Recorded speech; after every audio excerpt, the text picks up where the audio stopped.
Hello बच्चों, तो कैसे हो आप सब। बच्चे, आज हम लोग जो करेंगे जीएसटी, शेयर डिविडेंड और बैंकिंग, और इसके साथ प्रोबेबिलिटी के क्वेश्चंस करेंगे और कुछ हम लोकस और कंस्ट्रक्शन के क्वेश्चन करेंगे जो कि आपके एग्जाम में उस तरह के क्वेश्चन जरूर आते हैं। तो आप प्लीज इस तरह की इस तरह के क्वेश्चंस को जरूर करके जाइएगा, क्योंकि ये क्वेश्चन बहुत ही इंपॉर्टेंट है। हो सकता है यही क्वेश्चन आपको एग्जाम में दिख जाए। पहले तो all the very best for your exam. कल आपका पेपर है, बहुत अच्छे से आपने पेपर देना है सबने, ठीक है। एकदम कंसंट्रेट माइंड हो के आपने पेपर देना है। और दूसरी बात ये है कि आप लोगों ने जब भी आप पेपर देने बैठोगे, पेपर को इस तरह से प्रॉपर फटाफट से देख लेना। ये मत करना कि एक क्वेश्चन को बहुत डीपली पहले देखना, क्योंकि क्या होता है कि पेपर को एकदम से जब हम देखते हैं ना, तो हमें पेपर भूल भी जाता है, या तो भूल जाता है ओवर कॉन्फिडेंस में, या तो हमें ना कुछ आता हो तो तब भी वो प्रॉब्लम आ जाती है। तो इससे बेटर हमें पहले ही पढ़ के जाना और बहुत अच्छे से पेपर को अटेम्प्ट करना है। दूसरी बात यह है कि हम लोगों को जब भी पेपर जो हमें फर्स्ट 15 मिनट्स रीडिंग के लिए मिलते हैं, उसके दौरान आप अपने एमसीक्यूज को देख लीजिएगा, ठीक है। तो जितने एमसीक्यूज आपको आते होंगे पहले उतने कर लीजिए। और जब भी आप पेपर अटेम्प्ट करोगे, सेक्शन वाइज अटेम्प्ट करना। ऐसे मत करना कि सेक्शन ए का क्वेश्चन पहले लिख दिया या सेक्शन बी का क्वेश्चन बाद में लिख दिया, ऐसे मत करना। क्योंकि जब आप एमसीक्यू करोगे तो एमसीक्यू ही करना, उसके बाद सेक्शन ए करोगे या सेक्शन बी करोगे तो उसी तरह से टेम्पटेशन करना। सेक्शन बी का सेक्शन ए में मत करना, उसके लिए आपको दिक्कत आ सकती है। और दूसरी बात, सेक्शन जो बी होता है उसमें आपके 7 क्वेश्चन होते हैं, 4 बोला जाए तो 4 ही अटेम्प्ट करना, एक्स्ट्रा करने की कोशिश मत करना, क्योंकि आपको पता पेपर ऑलरेडी बहुत लेंथी होता है। अपने टाइम को अच्छे से यूटिलाइज करना, ठीक है। चलिए आज मैं नेक्स्ट क्वेश्चन स्टार्ट करती हूँ। ये क्वेश्चन प्लीज आप लोग करके जाइएगा। तो करते हैं स्टार्ट। हमारा जो फर्स्ट क्वेश्चन है ये है आपका जो चैप्टर लोकस है उसमें है ये क्वेश्चन। इसमें क्या है, कंस्ट्रक्ट करना आप लोगों को। इसमें कंस्ट्रक्शन का ये आ गया। क्या है कि construct triangle P Q R, given R Q is 10 centimetre and R P is 8 centimetre and P R Q 75 centimetre आपको दिया है।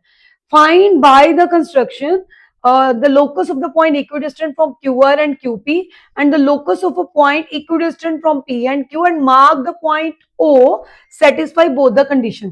जब ये पहली कंडीशन और ये दूसरी कंडीशन सेटिस्फाई कर जाएगी और जहां पे वो दोनों कंडीशन सेटिस्फाई करेगी वहां पे आपको मार्क करना ओ पॉइंट, ठीक है। तो उसके लिए हम क्या करेंगे, सबसे पहले जो हमारा काम है इसमें वो क्या करना है कि हम लोग इसमें एक लाइन को ड्रॉ कर लेंगे, ठीक है। जब हम इसकी लाइन को ड्रॉ करेंगे तो उसके लिए हमारे पास, एक मिनट, जब हम लाइन ड्रॉ करेंगे तो सबसे पहले हम आरपी एक लाइन बनाएंगे। आरपी जो लाइन है, देखिए आरपी जो लाइन है हमारी, वो हमारी जो हो जाएगी वो कितनी है, 8 सेंटीमीटर की है, ठीक है। ये क्या है, हमारी आरपी लाइन है जो कितने सेंटीमीटर की है, 8 सेंटीमीटर की है, ठीक है। उसके बाद हमने क्या करना है, उन्होंने बोला हमें पी आर क्यू जो बनाना है 75 डिग्री का बनाना है। पी आर क्यू का मतलब सेंटर में क्या है, आर है, तो आर क्यू पे मुझे एंगल बनाना है जो कितने डिग्री का, 75 डिग्री का। ध्यान से देखिएगा, जब भी आप एंगल बनाओगे तो आप क्या करोगे, सबसे पहले यहाँ पे आप क्या रखोगे, कंपस। यहाँ पे कंपस रखोगे और इस तरीके से यहाँ पे जब आप कंपस रख रहे हो तो ऐसे एक आर्क को ड्रॉ कर दोगे। क्लियर है। फिर आपने क्या करना है, फर्स्ट पॉइंट पे इस कंपस को रखना है और फर्स्ट आर्क ड्रॉ करनी है। यहाँ पे रखना है तो सेकंड। आपको पता है ये एंगल 60 डिग्री का होता है और ये कितना होता है, 120 डिग्री का होता है। अब इन दोनों का बाइसेक्शन, यानी कि यहाँ पे कंपस जब आप रखोगे, यहाँ पे आप कंपस रखोगे तो आप क्या करोगे, एक आर्क ड्रॉ करोगे, फिर यहाँ पे कंपस रखोगे तो एक और ड्रॉ करोगे, तो ये जो स्ट्रेट लाइन वाली हमारी बन जाएगी। ये कितने डिग्री का एंगल बना, 90 डिग्री का। अरे हमें तो किसका बनाना है, 75। ऑब्वियस सी बात है कि 75 किस किस के बीच में लाई करेगा, 75 डिग्री का एंगल 60 और 90 के बीच में लाई करेगा। अब अगेन, जब भी कभी किसी भी एंगल में से एंगल को निकालना होता है तो हम क्या करते हैं कि इस एक पॉइंट लेके जैसे आर्क बना लेते हैं और इस तरह से कभी भी एंगल का बाइसेक्शन जब भी करना है ना, तो एक आर्क बना के हाफ से ज्यादा कंपास खोल के इधर से भी और इधर से भी आर्क लगा ली। इस तरह से हम एंगल का बाइसेक्शन करते हैं। और कभी भी लाइन का बाइसेक्शन कट करने को बोला जाए तो वो कैसे करना है, हाफ से ज्यादा कंपास खोल ली, एक आंख ऊपर एक आंख नीचे, यहां रखी, एक आंख ऊपर एक आंख नीचे, और इस तरह से आप लाइन का बाइसेक्शन कट कर सकते हो। लाइन के बाइसेक्शन का मतलब होता है कि जो भी आपकी लाइन है उसके मिड पॉइंट पे वो पॉइंट आपका, वो लाइन आपकी लाई करनी चाहिए। और एंगल बाइसेक्शन का मतलब होता है सेंटर में जो है वो उसका बाइसेक्शन होता है। जैसे अब देखो, अब मुझे ये 60 डिग्री का एंगल है और ये कितने डिग्री का है, 90 डिग्री का। मैंने यहाँ पे भी सेम ऐसे ही करना है कि हाफ से ज्यादा कंपास खोल के एक आंख ऊपर, और यहाँ पे भी ऐसे हाफ से ज्यादा कंपास खोल के एक आंख ऊपर, इस तरह से। और ऐसे जब मैंने इसको मिला दिया इस लाइन को इस तरीके से, तो ये मेरा कौन सा डिग्री का एंगल बन जाएगा, ये मेरा एंगल बनेगा 75 डिग्री का। ठीक है, 90 वाली को डॉटेड में लिख देना, 75 डिग्री का एंगल बन गया। अब क्या करना हम लोगों को, उन्होंने बोला आर से जो क्यू है वो आपका कितना हो जाना चाहिए, 10 सेंटीमीटर का हो जाना चाहिए। अगर मेरे को आर से क्यू की बात करी गई है तो मैं क्या करूंगी, इसको सॉरी मैं इसको इस तरीके से बता सकती हूँ कि आर से क्यू लाइन, यानी इस लाइन को ना मेरे को बढ़ाना पड़ेगा, क्योंकि 8 सेंटीमीटर अगर इतना है तो 10 सेंटीमीटर ऑब्वियसली इससे बड़ा ही होएगा। तो मैं इस लाइन को थोड़ा सा इधर क्वेश्चन में बढ़ा रही हूँ और यहाँ पे 10 सेंटीमीटर की एक आर्क लगा दूंगी। यहाँ ये कौन सी आर्क लगाई मैंने, 10 सेंटीमीटर की। ठीक है, और उसके बाद उन्होंने बोला कि आपने जब आर से क्यू, ये पॉइंट का नाम क्या दे दिया, क्यू, और उसी तरीके से आपने इस लाइन को इसके साथ में क्या कर देना, ज्वाइन कर देना। समझ में आया कि नहीं आया? तो ये हमारा पी आर क्यू, ये एक क्या बन गया, ट्राइंगल बन गया। जो उन्होंने कंस्ट्रक्ट करने को बोला था वो हमने बना दिया। अब जो मेन क्वेश्चन इसके अंदर आ रहा है वो क्या आ रहा है कि आपको बताना है the locus of a point equidistant from a Q R and Q P. देखिए, जब आपके पास दो साइड्स की बात करी जाए, यानी ये आपके पास क्यू आर है और ये आपके पास क्यू पी है, और उन्होंने बोला कि लोकस का पॉइंट जो है इक्विडिस्टेंट है, इक्विडिस्टेंट मतलब इक्वल डिस्टेंस पे है क्यू आर और क्यू पी के। कभी भी इस तरीके से बात हो तो आपने क्या करना है, आपने यहाँ पे कंपास रख के यहाँ पे एक आर्क लगा लेनी है। ठीक है, इस तरीके से लगाने के बाद इस आर्क का बाइसेक्शन कट करना है, ये जो मैंने यहाँ बताया आपको। जब आप इस बाइसेक्शन को कट कर लोगे तो ये मतलब हुआ कि ये क्यू आर और जो क्यू पी पॉइंट है उसका जो, यानी द लोकस ऑफ पॉइंट, ये जो लोकस ऑफ पॉइंट ये जो बना, ये लोकस की जो मैंने ये लाइन लगाई है लोकस ऑफ पॉइंट की, ये इन दो साइडों से, साइडों के इक्विडिस्टेंट पे है, यानी ये एंगल जो है इस तरीके से आप बनाओगे। क्लियर है? कभी भी दो साइड्स यानी क्यू आर और हमारी कौन सी है, क्यू पी, इन दो साइड्स की बात करी जाएगी तो आपने क्या करना है, उसके बीच के एंगल को बाइसेक्ट करना है, उसका लोकस का पॉइंट फाइंड आउट करने के लिए। नेक्स्ट उसने बोला है, ये तो हमारा हो गया, कौन सा पार्ट हो गया, फर्स्ट पार्ट। सेकंड में उसने बोला the locus of the point equidistant from Q P and Q. जब हमें वर्टेक्स यानी पॉइंट पी और क्यू की बात करी जाए, जब पी और क्यू की बात करी जाए, याद रखना जब साइड्स की बात करी जाए तो एंगल जो उनका कॉमन एंगल होगा उसका आप लोगों ने बाइसेक्शन कट करना है, और जब एक मतलब अलग अलग दो पॉइंट्स की बात करी जाए तो हमने उन दो पॉइंट्स की लाइन को लेना है, और वैसे ही हाफ से ज्यादा, ये वाला हाफ से ज्यादा कंपास खोल के एक आंख ऊपर, और उसी तरह से यहां से एक आंख इधर, है ना, बाइसेक्शन के लिए ऐसे करते हैं, यहां पे रख के एक आंख ऊपर एक आंख अंदर, और सेम यहां पे रख के आप क्या करोगे, एक आंख इस तरह से एक आंख इधर आ जाएगी। अब क्या होगा, ये इस तरह से कट कर दोगे आप। ठीक है, जिस पर्टिकुलर पॉइंट पे, यानी ये आपका क्या है पॉइंट, जहां पे ये दोनों मीट कर रहे हैं उसको हम क्या नाम दे देंगे, ओ नाम दे देंगे। आई होप सबको समझ में आया होगा। कभी भी किसी लोकस के पॉइंट की बात करी जाए तो आपको ये बोला जाए कि यहां देखो यही बोला है कि फाइंड बाय द कंस्ट्रक्शन, आपने कंस्ट्रक्शन से द लोकस ऑफ पॉइंट, आपने एक लोकस ऑफ पॉइंट पता करना है जो इक्विडिस्टेंट हो, किससे, क्यू आर लाइन से और क्यू पी लाइन से। वो हम कैसे पता करेंगे, हम उन दोनों लाइनों के बीच जो एंगल है उसका बाइसेक्शन कट करके पता कर सकते हैं। और जब आपको ये बोला जाए कि जो फाइंड करना लोकस ऑफ पॉइंट जो इक्विडिस्टेंट करे पी और क्यू से, यानी कि पॉइंट पी और पॉइंट क्यू से जो पता करें, तो उसके लिए हम क्या करेंगे, उस लाइन का बाइसेक्शन कट करेंगे। अब जहां पे वो लाइन कट कर रही है, एक तो जो साइड्स वाली है ना लोकस वाला जो पॉइंट आया, और दूसरा जो मतलब पॉइंट्स को लेके आया, पहला साइड्स को दूसरा पॉइंट्स को, तो वो जो एक पर्टिकुलर पॉइंट बनेगा उसको आप दे दोगे ओ नाम। इसका मतलब ये है कि ये दोनों की दोनों कंडीशन इस ओ पॉइंट पे क्या करती है, सेटिस्फाई करती है। आई होप सबको समझ में आया होगा। बस जानना एक ही चीज है, एंगल का बाइसेक्शन करना है तो एंगल को हाफ से ज्यादा खोल के बाइसेक्ट कर देना है। लाइन का बाइसेक्शन करना है तो एक लाइन जो है उसको हाफ से ज्यादा खोल के एक आंख ऊपर एक आंख नीचे, फिर उसके दूसरे पॉइंट पे रखो, फिर एक आंख ऊपर एक आंख नीचे, उनको मीट कर दो। और लाइन के बाइसेक्शन का मतलब ये होता है कि जो लाइन है वो मिड पॉइंट पे, मिड में लाई करेगी। ठीक है, तो चलिए नेक्स्ट क्वेश्चन करते हैं। जो नेक्स्ट क्वेश्चन है इसमें है draw a circle of radius 4 centimetre. देखो आज ना मैं जब बैठी थी क्लास में तो मैंने ना अपने एक स्टूडेंट को पूछा कि बताओ जी, अगर मेरे को 4 सेंटीमीटर का मतलब सर्कल ड्रॉ करना है तो मैं कैसे कर सकती, मतलब रेडियस मुझे 4 सेंटीमीटर दिया है तो सर्कल कितने का करेंगे। तो उसने कहा मैम उसका डायमीटर हो जाएगा 8 सेंटीमीटर, तो 8 सेंटीमीटर का हम लोग सर्कल ड्रॉ करेंगे। ऐसा नहीं होता है, जितना रेडियस होता है हम उतना ही सर्कल ड्रॉ करते हैं, ये पहली चीज याद रखना। बहुत बच्चों को इस चीज में कंफ्यूजन रहती है। अब हम क्या करेंगे, देखिए अब इसके लिए मेरा रेडियस कितना है 4 सेंटीमीटर का, तो मैं क्या करूंगी 4 सेंटीमीटर की लाइन है ना, 4 सेंटीमीटर मतलब आपने स्केल को 4 सेंटीमीटर खोल लेना है। आपके पास अगर स्केल हो तो जैसे स्केल में 4 सेंटीमीटर आपने ओपन करना है, और ओपन करने के बाद आपने सेंटर पॉइंट मतलब कंपास को 4 सेंटीमीटर खोलना है, और सेंटर पे रख के आपने कंपास को एक आर्क लगा देनी है, यानी कि जो आर्क नहीं सॉरी एक सर्कल ड्रॉ कर देना है जो आपका कितने सेंटीमीटर का होना चाहिए 4 सेंटीमीटर का। अब इसका मतलब क्या है, ये जो सेंटर है यहाँ पे ये जो है ये आपका कितना रेडियस है। अगर मैं इसको इधर मिला दूं तो ये भी कितना होगा 4 होगा, सेंटर से इसको यहां मिलाऊं तो वो भी कितना होगा 4 ही होगा।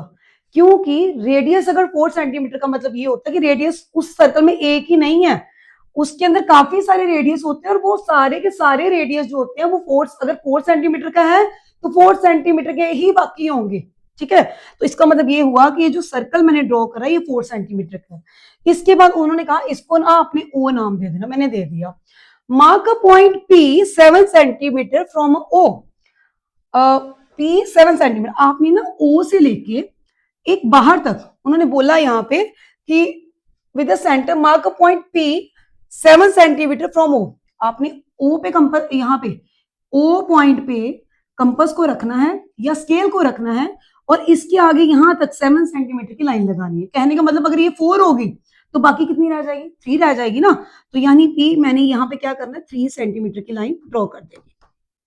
ठीक है, यानी टोटल मेरी कितनी हो जाएगी, सेंटर से लेके सर्कल के एक्सटीरियर पॉइंट तक जो लाइन है, यानी मेरा जो ओ से पी है ये कितना है 4 सेंटीमीटर। आप लोगों ने वहां पे इसके स्टेप्स भी लिखने हैं कंस्ट्रक्शन के। सबसे पहले आपने यही बोल देना है draw a circle of radius 4 centimetre and mark any point P outside the circle, the distance from O to P it's a 7 centimetre. तो इस तरह से आपने उसको प्रॉपरली लिख देना। तो O से भी कितना होगा 7 सेंटीमीटर। अब उसने क्या बोला कि कंस्ट्रक्ट 2 टेंजेंट्स फ्रॉम P, आपको P से 2 टेंजेंट गिराने हैं सर्कल के ऊपर, to the circle and measure the लेंथ ऑफ द 1 टेंजेंट, फिर आपको उसकी क्या करनी है लेंथ मेजर करनी है। देखो कभी भी ना एक सर्कल के ऊपर बाहर के पॉइंट से टेंजेंट गिराने को जब बोला जाता है तो हम क्या करते हैं, हम उस लाइन का क्या करते हैं बाइसेक्शन कट करते हैं। अब बाइसेक्शन का मतलब क्या होता है, अभी मैं पीछे करवाया आपको कि आपने क्या करना है, पी पॉइंट से मान लो मैंने कंपास रखी और हाफ से ज्यादा खोली, एक आंख ऊपर आ गई एक आंख नीचे आ गई। ठीक है जी, सेम आपने क्या करना है ओ पॉइंट पे कंपास रखनी है, फिर से हाफ से ज्यादा खोलनी है, एक आंख ऊपर एक आंख नीचे ऐसे लग जाएगी। फिर आपने क्या करना है इन लाइन को इस तरह से ज्वाइन कर देना, कर दिया। पर एक ही चीज याद रखना कि ये जो O से P है जहां पे भी एक बाइसेक्शन कट हो वो उस लाइन का आपका सेंटर होना चाहिए। जैसे टोटल 7 है तो वो 3.5 पे बाइसेक्शन कट करना चाहिए। ठीक है जी, यहां तक आई थिंक सबको समझ में आ गया होगा। अब हमें क्या करना है, अब हमने यहां से यहां तक कंपास खोली तब भी आपकी जो लेंथ है वो सेम होगी, अगर आपने यहां से यहां तक खोली तब भी उसकी लेंथ क्या होगी सेम ही होगी, कोई फर्क नहीं होगा। ठीक है, मैं इसको कोई भी नाम दे देती हूँ, क्यों नाम दे देती हूँ। ठीक है जी, अब हम क्या करेंगे, कंपास को यहां से यहां तक खोलना है चाहे यहां तक खोलना, तो आपकी मर्जी है। जैसे मैंने मानो यहां से लेके यहां तक कंपास को खोल लिया और इस तरह से मुझे क्या करना है, मुझे यहां पे कंपास को रख के इस तरह से ड्रॉ करना है। और आप क्या देखोगे, आप देखोगे कि ये जो सर्कल है इस पॉइंट से टच करता हुआ इस तरीके से बनेगा। अब ये जो एक्सटीरियर पॉइंट है इस पॉइंट यहाँ पे कहां पे टच कर रहा है, और यहाँ पे अंदर वाला जो एग्जैक्ट सर्कल है वो कहां पे कर रहा है, हमने क्या करना है, P पॉइंट से जब आपने इसको मिलाया तो 1 टेंजेंट पे गिरेगा, फिर आपने P से इसको गिराया तो इस तरीके से हो जाएगा। तो ये इस आपने टेंजेंट यहाँ पे ड्रॉ कर लिया। आप इसको टी नाम दे दो, ठीक है, इसको नाम दे दो एस।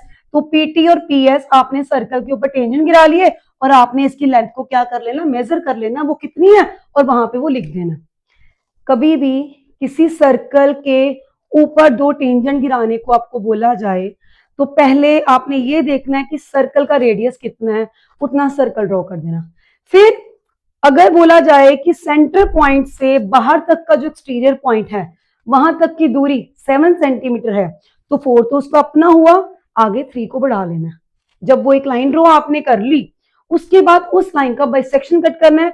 लाइन का बाइसेक्शन हाफ से ज्यादा कंपास खोल के एक आंख ऊपर एक आंख नीचे दूसरे पॉइंट पे रख के एक आंख ऊपर एक आंख नीचे, फिर उनको मिला देना है। मिलाने के बाद आपने जो सेंटर पॉइंट होगा जो भी इसका लाइन का, वहां से यहां तक कंपास खोलनी है और ये ओ पॉइंट आप देखोगे बीच में उसके आ जाएगा।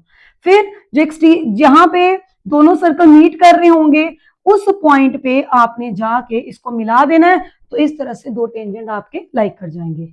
आई होप सबको समझ में आया होगा ये, ठीक है। तो चलिए नेक्स्ट क्वेश्चन करते हैं। इसमें है, ये प्रोबेबिलिटी का क्वेश्चन है, each letter of the word, ये लिखा हुआ है house warming is written on a card and one card is drawn at random, find the probability that the letter drawn is a vowel। ठीक है जी।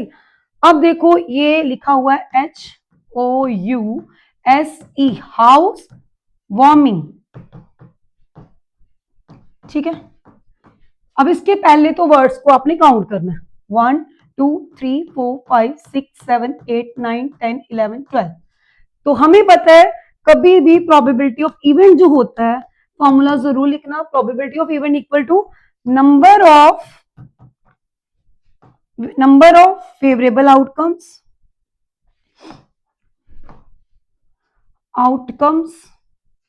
Divide by total number of outcomes. ठीक है जी। अब उन्होंने बोला इसमें आपको निकालना है P यानी कि वोबल्स का। तो पहले आप वोबल्स लिख के यहाँ पे आप बताओगे कि वोबल्स के अंदर क्या क्या चीजें आ रही हैं। O आता है ना, U आता है, E आता है, आ ई ओ यू ई, है ना, इस तरह से जो आ ई इस तरह के साउंड निकालते हैं वोबल है। O U E फिर A फिर I। तो टोटल वोबल कितने हैं इसमें हमारे पास 5 हुए। तो उनका नाम लिख देना, एक O है, एक क्या है U है, एक क्या है E है, एक क्या है A है और एक क्या है I। टोटल 5 वोबल हो गए। 5 इसके वोबल हैं जो फेवरेबल आउटकम्स है। टोटल नंबर कितने हैं, टोटल नंबर कितने हमारे 12 और वोबल्स कितने हैं हमारे पास, कितने आए हैं 5।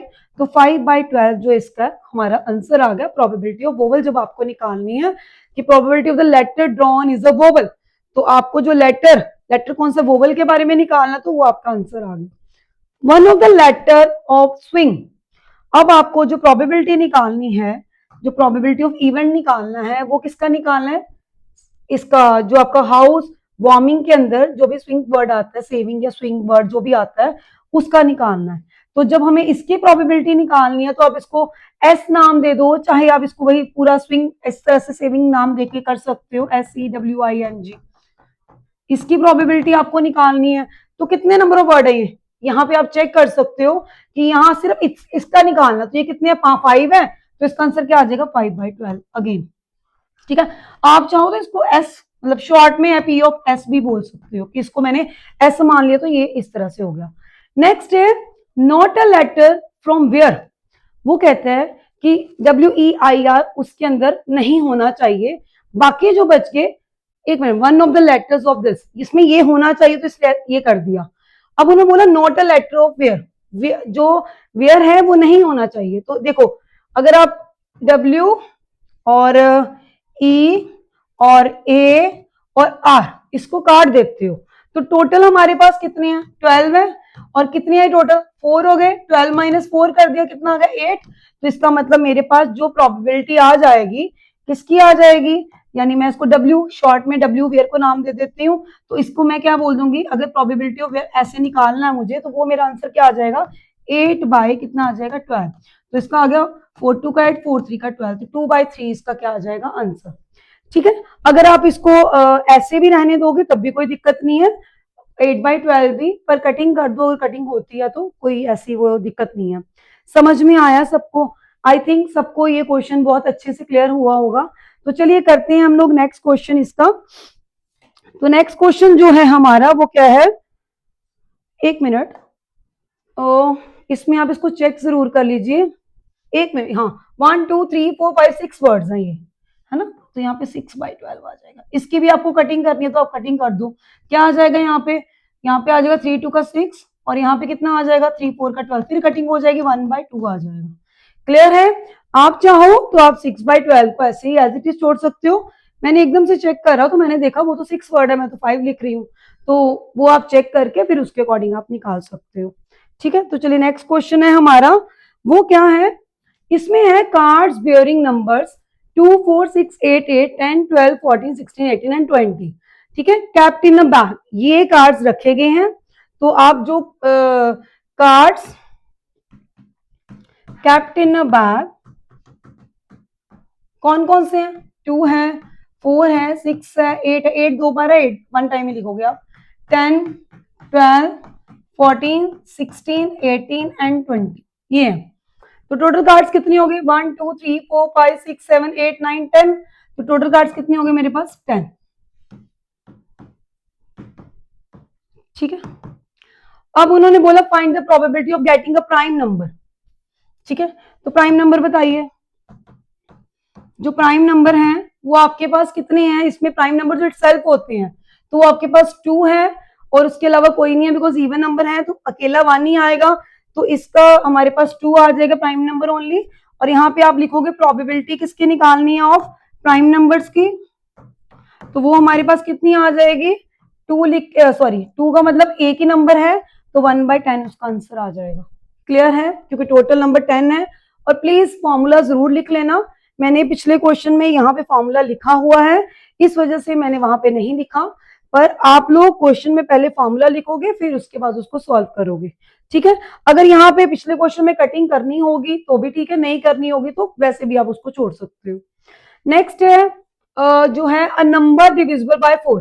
अब नंबर डिविजिबल बाय 4, 4 से जो नंबर डिविजिबल करते हैं ऑब्वियसली कौन कौन सा नंबर है, 4 8 12 16 हो गया, 20 हो गया, है ना, यही। तो कितने नंबर हो गए, 5 हो गए।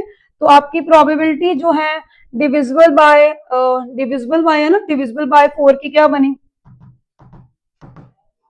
डिविजिबल बाय 4 वो क्या बन जाएगी, आपके पास कितने नंबर है, 1 2 3 4 5, 5 है, टोटल 10 है, तो आप इसकी कटिंग कर दो तो 1/2 आ जाएगा। ठीक है, उसके बाद मल्टीपल ऑफ 6, ये फर्स्ट सेकंड पार्ट हो गया आपका, ये आपका था फर्स्ट पार्ट। हाँ जी, सेकंड और थर्ड पार्ट क्या है, मल्टीपल ऑफ क्या बोला गया आपको, 6 के मल्टीपल्स, 6 के मल्टीपल्स ऑफ 6, यानी जो 6 के टेबल में आते हैं वो कौन कौन से हैं, एक तो 6 खुद है, एक 12 है, एक 18 है, 3 ही नंबर है हमारे पास। तो हमारे पास इसकी probability of the multiple of 6 वो क्या आ जाएगी हमारे पास, 3/10। नंबर्स काउंट करने हैं ना कितने नंबर है। ठीक है जी, नेक्स्ट क्या है हमारा question, an odd number, fourth part क्या है, ऑड नंबर्स। तो बताइए ऑड नंबर कौन कौन से हैं इसमें, ऑड नंबर है, देखो सारे तो सारे इवन नंबर है, कोई भी ऑड नंबर नहीं है, तो ऑड नंबर हमारे पास 0 ही है, तो हम इसकी प्रोबेबिलिटी ऑफ ऑड नंबर क्या लिखेंगे, हम लिखेंगे 0/10, देन आंसर इज 0। तो इस तरीके से आप इन क्वेश्चंस को प्रोबेबिलिटी के सॉल्व कर सकते हो, बट जो भी आप सॉल्व करोगे ना, यहाँ पे आपने उस चीज को लिख के चलना है कि इस तरीके से उसकी पॉसिबिलिटी आएगी। ठीक है, ठीक है, नेक्स्ट क्वेश्चन करते हैं हम लोग। नेक्स्ट जो है वो क्या है हमारे पास, देखिए, construct a regular hexagon of a side 5 centimetre and construct a circle circumscribe the hexagon. Circumscribe का मतलब क्या होता है, जो हेक्सागन आपने बनाया ना उसके बाहर आपको सर्कल लगाना है, ठीक है। इंस्क्राइब का मतलब क्या होता है, जो हेक्सागन आप बनाओगे उसके आपको अंदर सर्कल ड्रॉ करना है।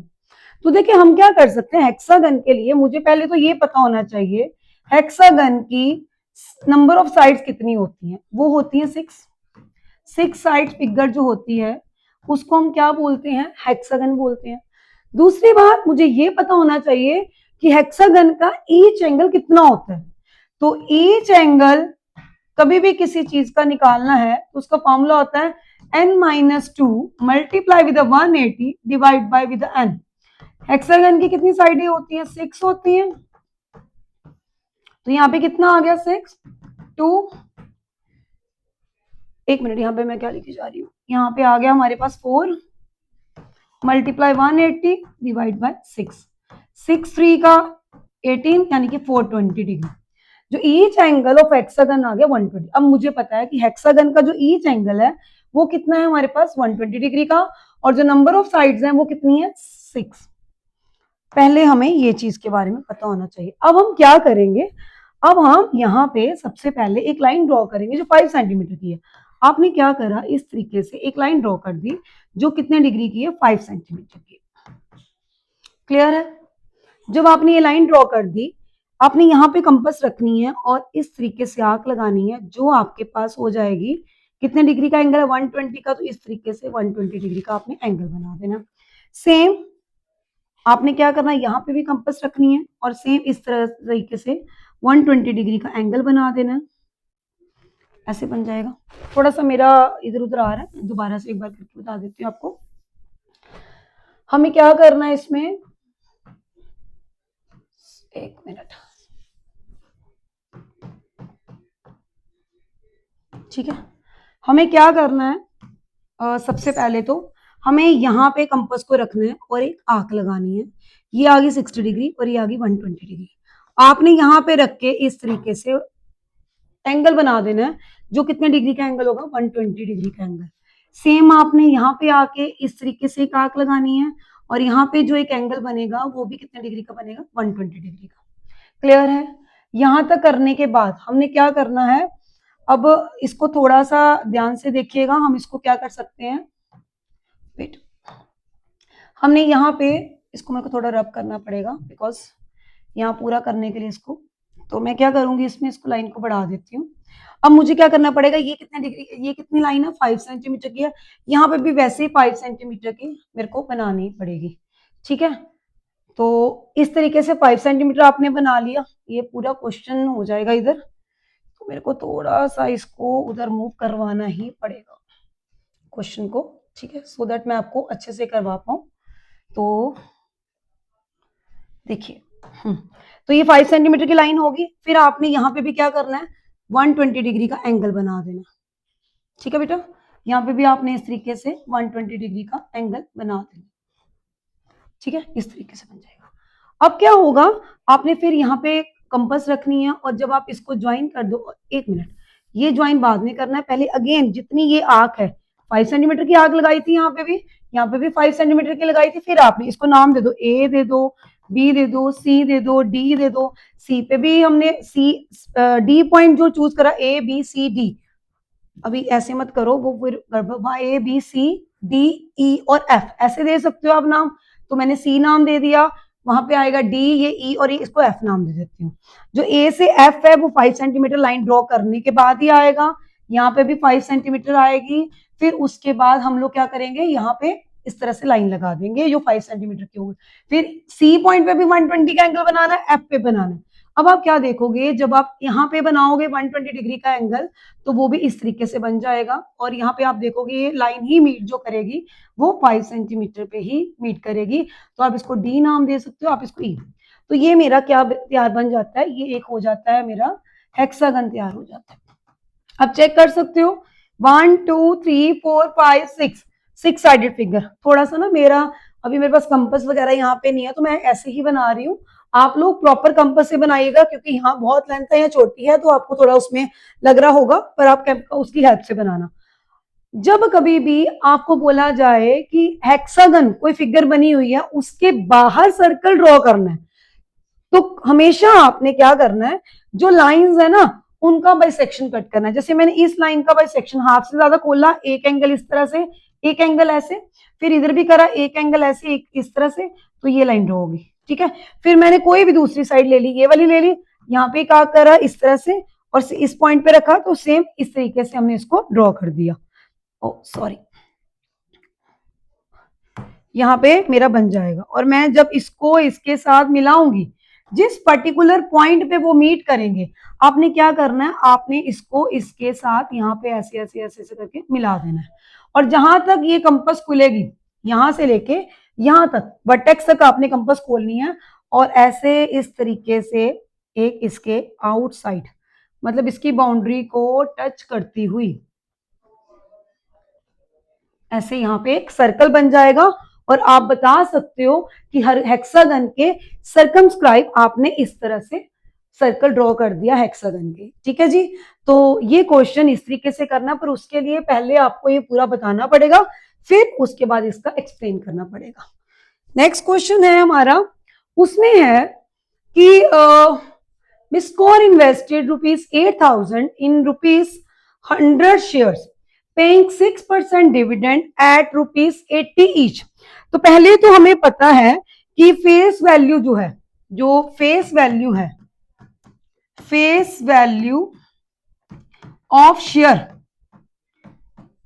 पहले ना आप इसी की बात करो कि जो मिस कौर है उसने ₹8,000 इन्वेस्ट करा है, तो ये इन्वेस्टेड मनी होगी। एंड ₹100 शेयर्स पेइंग, जो 100 शेयर पे उसने पे करा है, जो 100 शेयर है, ये फेस वैल्यू होगी उसकी।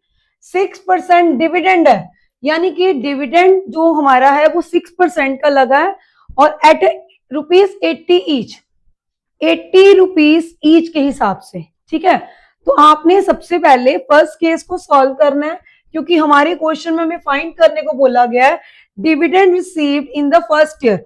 आपको जो डिविडेंड निकालना है वो फर्स्ट ईयर के हिसाब से निकालना है कि वो डिविडेंड क्या होगा। तो चलिए हम क्वेश्चन को स्टार्ट करते हैं। ये हो गया फेस वैल्यू ऑफ शेयर, वो आपको कितना दिया हुआ है, वो आपको दिया हुआ ₹100। और उसके बाद डिविडेंड दिया हुआ है, डिविडेंड आपको दिया हुआ है, जो डिविडेंड दिया हुआ है वो कितना दिया हुआ है, वो आपको दिया हुआ 6% के हिसाब से। ठीक है, तो अगर आपको ये डिविडेंड दिया है, शेयर दिया डिविडेंड, अब आपको क्या निकालना है, एक शेयर पे, यानी डिविडेंड जो है हमारा पर शेयर के हिसाब से कितना होगा 6। और डिविडेंड ना हमेशा किसी भी शेयर की फेस वैल्यू के ऊपर ही लगता है। तो यहाँ पे हमारे पास ये आ गया, हमारे पास कितना आ गया ₹6। ठीक है, अब उन्होंने कहा कि इन्वेस्टेड, उसने इन्वेस्ट कितना करा, तो इन्वेस्टेड मनी जो है, इन्वेस्टेड मनी कह लो या इन्वेस्टेड कह लो, वो उसने करा रुपीस कितना 8,000। और उसने कहा कि ₹80 का ईच शेयर है, जिसके ऊपर उसने ₹80 जो ईच के ऊपर उसने लगाया है। तो जो ₹80 है वो मेरी उसकी क्या आ जाएगी, मार्केट प्राइस आ जाएगा, वो आ गया ₹80। अब मुझे क्या निकालना है, अब मुझे निकालना है number of shares. Number of shares जो है वो मेरे कैसे निकलेंगे, जो भी मेरा डिविडेंड होगा उसको मैं मल्टीप्लाई करूंगी इसकी वैल्यू के साथ। यानी कि मेरा अगर 1 के हिसाब से इन्वेस्टेड आएगा तो वो कितना आ जाएगा, वो मेरा आ जाएगा ₹100 आ जाएगा। ठीक है, तो ये 100 आ गया, ये हमारे क्या निकला है, ये हमारे निकला है नंबर ऑफ शेयर्स। ठीक है, अब हमें क्या निकालना है, अब हमें निकालना है dividend received in the first year. तो अगर मुझे डिविडेंड निकालना है, dividend received in first year, जो फर्स्ट ईयर का डिविडेंड है वो मैं कैसे निकाल सकती हूँ, ये जो मेरे पास नंबर ऑफ शेयर है उसको डिविडेंड पर शेयर से मल्टीप्लाई करके। तो फॉर्मूला होता है number of share multiply with dividend of पर शेयर।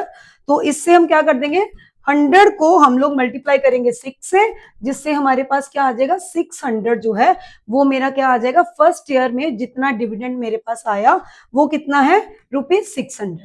आई थिंक सबको फर्स्ट पार्ट तो क्लियर हुआ होगा। उसके बाद सेकंड पार्ट में उसने बोला कि 1 साल के बाद उसने फिर जो शेयर है, यानी she sold them at ₹75 each, उसने उन शेयर को, एक शेयर को 75 रुपीज के हिसाब से बेचा। ठीक है, तो सेलिंग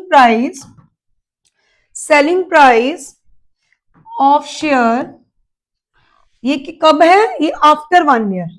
ठीक है, आफ्टर 1 ईयर। अब यहां मैं साफ साफ प्रॉपर लिख देती हूँ, वेट।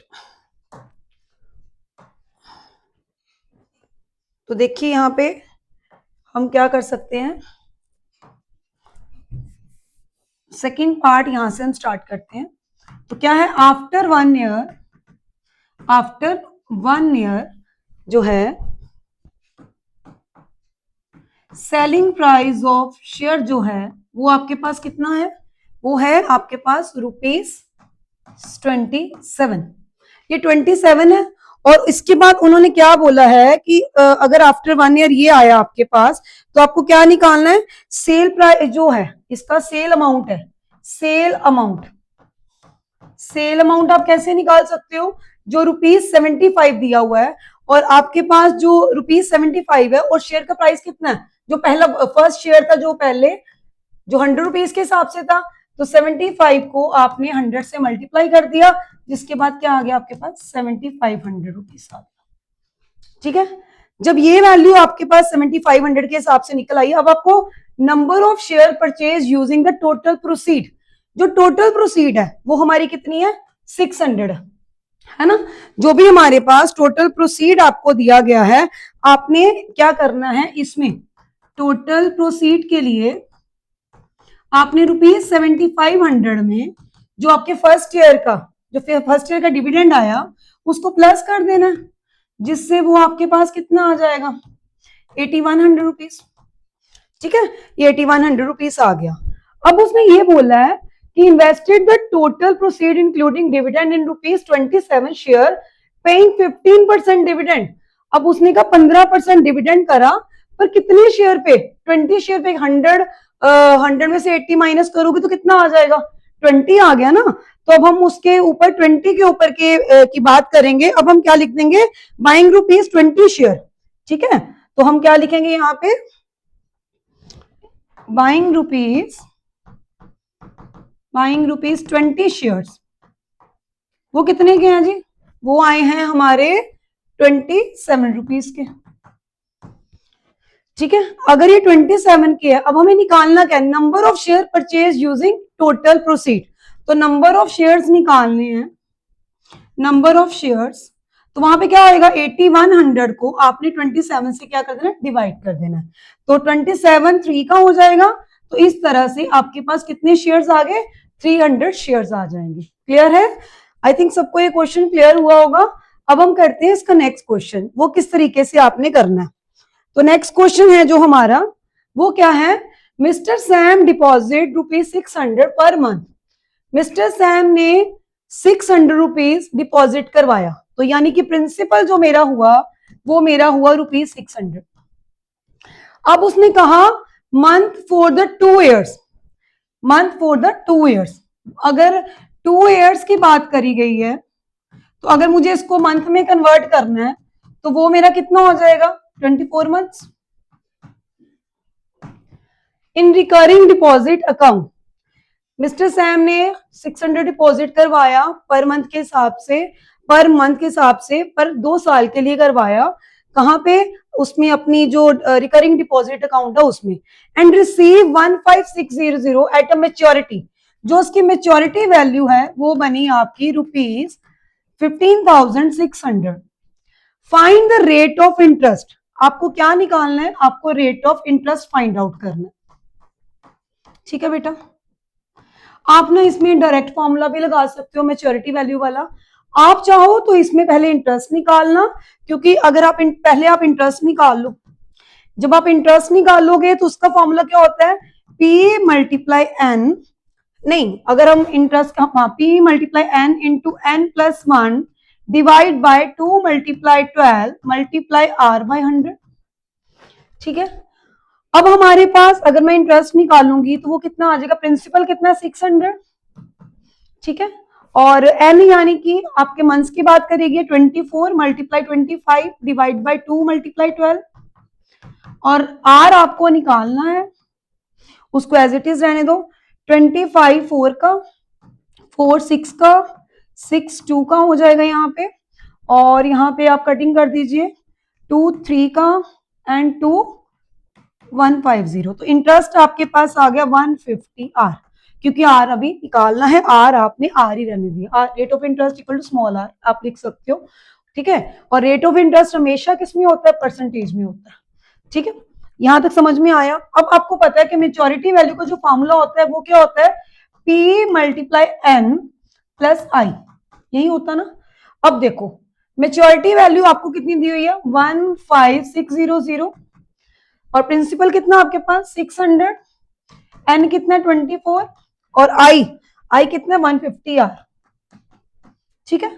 अब आपने जब इसको मल्टीप्लाई कर दिया तो आप चाहो इसको पहले ले जाओ इधर ही, डायरेक्ट कटिंग कर देंगे, पर कटिंग तभी पॉसिबल है अगर यहाँ पे पहले आप इसको सॉल्व कर लोगे, है ना। तो 15600 विच इज इक्वल टू 6 4 का 24, 2 6 2 का 12, 12 13 14, 14400। इसको इधर ले आओ, 15600 में 1440 को माइनस कर दीजिए, 0 0 ये आ गया 2, ये आ गया 1 1200, यहाँ आर आ गया, यहाँ पे कितना आ गया 150, यहाँ पे आपके कितना आ गया 8। तो रेट कितना आ जाएगा आपके पास 8%, इसका आंसर आ जाएगा, ठीक है। तो 8% यानी कि रेट ऑफ इंटरेस्ट बोल रहा है, तो इस तरीके से आप इसको निकाल सकते हो। तो नॉर्मली इसमें ना मेन जो फॉर्मूला लर्न करना है, एक तो आपको इंटरेस्ट का फॉर्मूला लर्न करना है कि वो क्या होता है, एक आपको मेच्योरिटी वैल्यू का फॉर्मूला लर्न करना है कि वो फॉर्मूला क्या होगा। इन दो फॉर्मूला से आपके क्वेश्चन बहुत इजीली निकल जाएंगे। कुछ बच्चों को प्रॉब्लम आती है एन निकालने में, है ना, बाकी चीजें निकल आती है, एन नहीं निकलता, तो वो स्प्लिटिंग मिडिल टर्म वगैरह करके उससे आप निकाल सकते हो। तो इस तरीके के क्वेश्चन निकालने इजी होते हैं, बट प्रैक्टिस चाहिए, प्रैक्टिस मैं बार बार बोलती हूँ। अब कल एग्जाम है, तो जो मेन क्वेश्चंस हैं इसके वो जरूर कर लीजिएगा ताकि आपके बहुत अच्छे मार्क्स आ जाएं, ठीक है।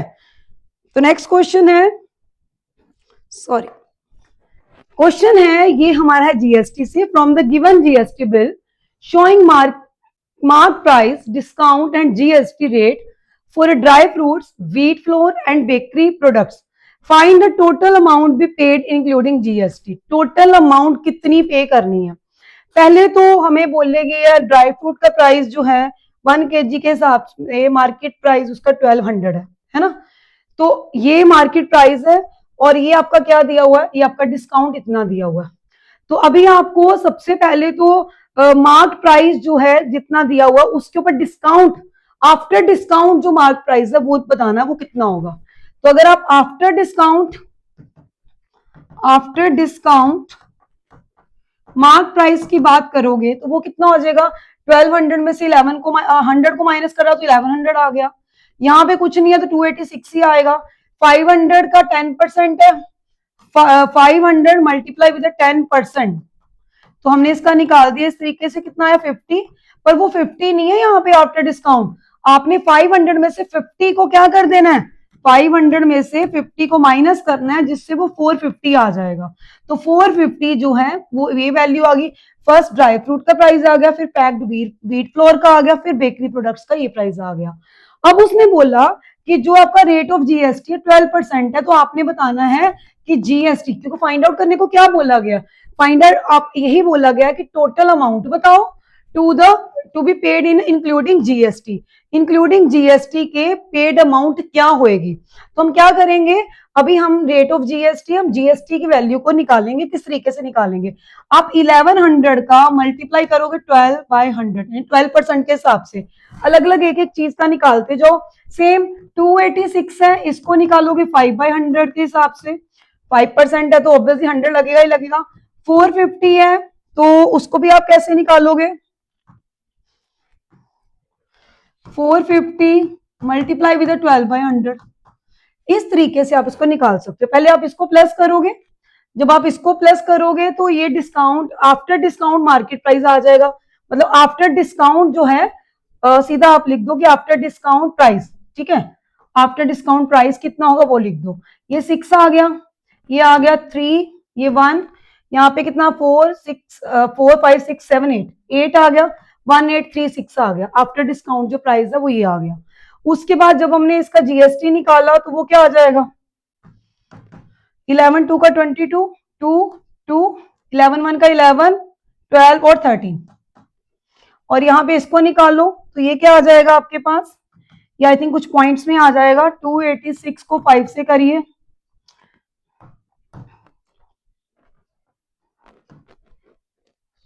1470 डिवाइड बाय 100, 1470 डिवाइड बाय 100, एक जीरो से एक जीरो कट गई, 14.7 आ जाएगा, है ना।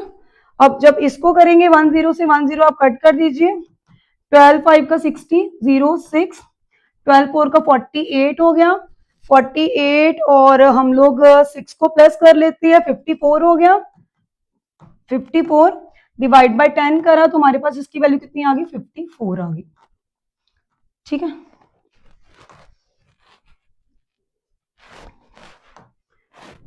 तो हमें क्या करना है, हम इनको भी प्लस कर लेंगे सब वैल्यूज को, तो करिए प्लस, 132 प्लस 54 प्लस 14.7, ये 0.7 है, 4 8 9 10 0 1 4 4 5 और 4 9 और 1 10 0 1 1 1 2, यानी 200.7। ठीक है, एक बार कैलकुलेशन चेक कर लीजिए, इसमें कोई गलती तो नहीं है, एक बार इसको अच्छे से चेक करिए। 14 पॉइंट यहाँ पे देखिए जरा, 7 है ना, 200.7 आ गया। उसके बाद हम लोग क्या करेंगे, इसको दोनों को 18 क्योंकि हमें निकालना है टोटल अमाउंट, जब हमें टोटल अमाउंट निकालनी है इंक्लूडिंग किसके, जीएसटी के, तो ये 1836 है, इसमें आप इसको क्या कर दोगे, प्लस कर दोगे, तो हमारा आंसर क्या आ गया, 6 3, ये 2036.7, ये हमारा इसका आंसर आ गया। तो जीएसटी, इस तरीके से जीएसटी का क्वेश्चन आपको आ सकता है, प्रॉपर बिल बना हुआ आएगा और उसके अकॉर्डिंगली आपको निकालना होगा, या एसजीएसटी और सीजीएसटी का आएगा, इंटर आएगा, उसके बीच में डिफरेंस आपको पता होना चाहिए। तो ये इस तरीके के क्वेश्चन जीएसटी से आपको आ सकते हैं, बी केयरफुल, आप बहुत ध्यान से पेपर करिएगा। तो चलिए अब नेक्स्ट क्वेश्चन जो है हम इसका स्टार्ट कर देते हैं। एक बार ना प्लीज इसकी कैलकुलेशन चेक कर लेना, कहीं कोई मिस्टेक ना हुई हो, यहाँ पे देख लेना कोई गलती ना हुई हो, या यहाँ है यहाँ पे गलती, 1430, तो 14 यहाँ पे 3 आ जाएगा, बस यहाँ पे 3 ही आना है उसके अकॉर्डिंगली। अब करते करते ही पता लग गया, एकदम से ध्यान पड़ा। ठीक है, चलिए नेक्स्ट क्वेश्चन करते हैं हम लोग।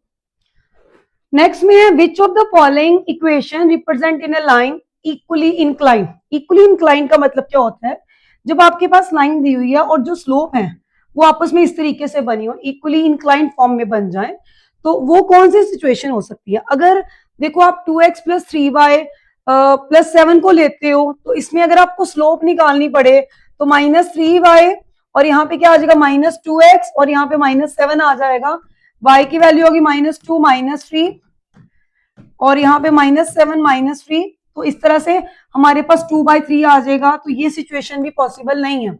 उसके बाद है x equal to 7, x equal to 7 होगा तो x इक्वल टू 7 यानी कि इस तरीके से आ जाएगा, y इक्वल टू 7 होगा तो y इक्वल टू 7 यानी कि इस तरीके से आ जाएगा कहीं भी, तो ये पॉसिबिलिटी ये भी नहीं है और ये भी नहीं है। अब देखिए x minus Y equal to क्या है, 7 है। अगर ये आपको दिया हुआ है x minus Y equal to 7, तो आप क्या कर सकते हो, minus Y equal to 7 minus X, minus उधर ले गए तो क्या आ जाएगा x माइनस 7, तो यहाँ पे हमारी जो m है वो क्या हो जाएगी, 1 आ गया, यानी tan थीटा, यानी m क्या होता है tan थीटा, उसकी वैल्यू कितनी आ गई 1, तो 1 जो है tan थीटा में कहाँ पे होता है, 0, अगर आप 0 30 डिग्री 45 के हिसाब से देखो तो 1 जो वैल्यू है वो हमारी कहाँ पे लाई करती है, हमारी 45 पे लाई करती है, तो 45 डिग्री का एंगल जो बनेगा इस तरह से यहाँ पे ये वाला आंसर होगा। क्लियर है। तो नेक्स्ट MCQ है, उसमें क्या है कि x प्लस 2, देखो x plus 2 less than equal to x upon 3 plus 3 and x is a prime number, x prime number होना चाहिए, प्राइम नंबर क्या होता है, इटसेल्फ जो होती है ना, find the solution set of x, आपको सोल्यूशन सेट बतानी है। तो देखो हम क्या करेंगे, एक्स वालों को एक साइड ले आते हैं, इनको एक साइड ले जाते हैं, ये बन गया 3x माइनस एक्स ओवर 3, और ये 1 हो गया, ये आ गया 2x अपॉन 3, और यहाँ पे कितना आ गया, ये 2x less than equal to 1 आ गया। x की वैल्यू कितनी आ गई हमारे पास, सॉरी यहाँ पे आया 3, और यहाँ पे कितना आ गया हमारे पास 3/2 आ गया। तो ये हमारी जो फॉर्मेशन है लेस देन इक्वल टू में आती है, ये प्राइम नंबर शो नहीं करेगी, ये 3/2 आ गया और लेस देन और इक्वल टू में आ रहा। और अगर ये हमारी आ जाती है तो इसका मतलब 0 भी इसका आंसर, जो 0 है 1 है 0 1 है, कोई भी मतलब इस तरीके की पॉसिबिलिटी इसके इन बिटवीन आ सकती है। तो इस तरह से हमें प्राइम नंबर पता करना है, तो उसका आंसर क्या आएगा 5, क्योंकि किसी भी तरह का प्राइम नंबर इसके अंदर एग्जिस्ट नहीं कर रहा, क्योंकि value less than equal to में है। कि अगर हम बताएं कि ये 3/2 के इक्वल है और इससे मतलब इसके छोटे नंबर जिसके अंदर आएंगे, तो वो हो सकता है कि उसमें नेगेटिव नंबर भी आ जाए, है ना। तो हमारा आंसर क्या आएगा 5, मतलब नल वैल्यू कुछ भी एग्जिस्ट नहीं करता है इसके अंदर। नेक्स्ट है, अ bag contain 3 red ball 2 blue ball, है ना। अगर एक बैग में यानी 3 + 2 कितने हो गए 5 total. A marble is drawn at a random, find the probability drawing a black ball. Simple सी बात है, हमें रेड की बात करेगी या हमें ब्लू की बात करेगी, टोटल 5 हो गए। अगर मैं रेड की प्रोबेबिलिटी निकालती तो 3/5 आ जाता, अगर मैं ब्लू की निकालती तो 2/5 आ जाता। ब्लैक तो इसमें है ही नहीं है, तो उसका मतलब क्या हो गया 0/5, देन आंसर इज 0, तो इसका आंसर क्या आ जाएगा 0 आ जाएगा। तो नेक्स्ट क्वेश्चन है जो इसमें क्या है, ये है मैट्रिक्स का क्वेश्चन, जिसमें आपको बोला गया ए जो है वो आपको दिया हुआ -1 और 2, और जो बी है वो आपको दिया हुआ है 3 और 4। आपको निकालना है ए बी, यानी आपको इनको मल्टीप्लाई करना है 3 और मतलब ऐसे -1 और 2 होगा, और ये 3 4 इस तरीके से, ये ऐसे है 3 और ये 4, ठीक है। अब हमें इसको क्या करना, मल्टीप्लाई, और इस तरीके से। तो कैसे करते हैं मल्टीप्लाई, -1 × 3 + 2 × 4, तो क्या आ गया -3 प्लस कितना हो गया 8, तो हमारा आंसर कितना आ गया 5। तो इस तरह से 5 हमारा आंसर आ गया, तो ये है हमारा आंसर। आई होप सबको ये वर्कशीट बहुत अच्छे से क्लियर हुई होगी, क्योंकि ये इसमें फर्स्ट यूनिट जो है वो बहुत ही मेन है। फर्स्ट यूनिट में से यानी GST, banking and share and dividend, आपको 10 to 13 मार्क्स का पेपर आना है, इसलिए आपने उसको बहुत अच्छे से करके जाना है। आपको लोकस में से एक क्वेश्चन या फिर कंस्ट्रक्शन में से एक क्वेश्चन आएगा जो आपको 4 मार्क्स में आएगा, एंड प्रोबेबिलिटी में से ज्यादातर स्टैटिस्टिक एंड प्रोबेबिलिटी दोनों को मिला के 12 मार्क्स का पेपर होता है। तो ये चैप्टर कोई भी बच्चा नहीं छोड़ के जाएगा, और कल की प्रेपरेशन के लिए यूनिट 1, यूनिट 2 एंड यूनिट 3 इनको आपने अच्छे से करके जाना है। जो बच्चे ये सोचते हैं कि यार मैम हम पास ही हो जाएं, वो बच्चे यूनिट 1, यूनिट 2, यूनिट 3 को छोड़ेंगे नहीं, अपने स्टैटिस्टिक्स को नहीं छोड़ के जाएंगे, अपने प्रोबेबिलिटी चैप्टर नहीं छोड़ के जाएंगे। अगर हो सके तो कंस्ट्रक्शन लोकस भी करके जाना, क्योंकि उसका भी अभी मैंने बोला है क्वेश्चन इस तरीके के क्वेश्चन आ जाएंगे, ये जरूर करने आप लोगों ने। और उसके बाद जो हमारे चैप्टर्स हैं, ट्रिग्नोमेट्री हो गया या हाइट एंड डिस्टेंस, उसकी जो मैंने वर्कशीट दी है ये वाली, ये आप कर जाना, या इससे रिलेटेड क्वेश्चन कर जाना। प्लीज मेरी रिक्वेस्ट है, सब बच्चे इन क्वेश्चन को जरूर करिएगा। थैंक यू वेरी मच, और all the very best for your exam. मेरी बेस्ट विशेष आप लोगों के साथ है, पेपर इजी आएगा, don't worry, be happy. So please like and subscribe my channel. Bye bye.